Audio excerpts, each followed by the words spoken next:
बिस्मिल्लाहिर्रहमानिर्रहीम। कल वज़ीर आज़म इमरान खान साहब एक रोज़ा दौरे पर कोयटा जा रहे हैं। कोयटा में बलूचिस्तान के लिए तरक्याती मंसूबों के साथ साथ कामयाब जवान प्रोग्राम में जो बलूचिस्तान के नौजवान कामयाब हुए उनमें वो चेक तकसीम करेंगे। मैं उन तमाम नौजवानों को जो उनका ताल्लुक़ बलूचिस्तान से कामयाब हुए उन्हें मुबारकबाद देना चाहता हूँ।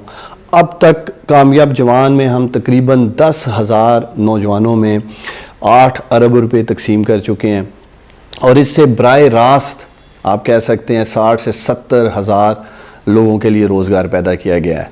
प्राइम मिनिस्टर इमरान खान साहब ने हमें हदायत जारी की हैं, इस साल के आखिर तक 5 अरब रुपए इंशाअल्लाह ताला हमारी कोशिश होगी बलूचिस्तान के नौजवानों को मुख्तलिफ बिजनेसेस में देंगे। इसके साथ साथ कामयाब जवान हुनरमंद पाकिस्तान में स्किल स्कॉलरशिप्स टेक्निकल एजुकेशन में जो हमारे नौजवान कामयाब हुए उनमें वो स्किल स्कॉलरशिप भी तकसीम करेंगे। मेरा नौजवानों से ये वादा है वज़ीर आज़म इमरान खान साहब की हदायत की रोशनी में, जिस तरह उन्होंने हमें कहा है कि कामयाब जवान प्रोग्राम को हमने तेज़ी से लेके आगे बढ़ना है, इंशाअल्लाह ताला इस पे तेज़ी से काम जारी है। और वो तमाम नौजवान जिनको अभी तक कर्ज़ नहीं मिला या बैंक ने इनसे रब्ता नहीं किया, बहुत जल्द इंशाअल्लाह ताला बैंक इनसे रब्ता भी करेगा। बहुत शुक्रिया।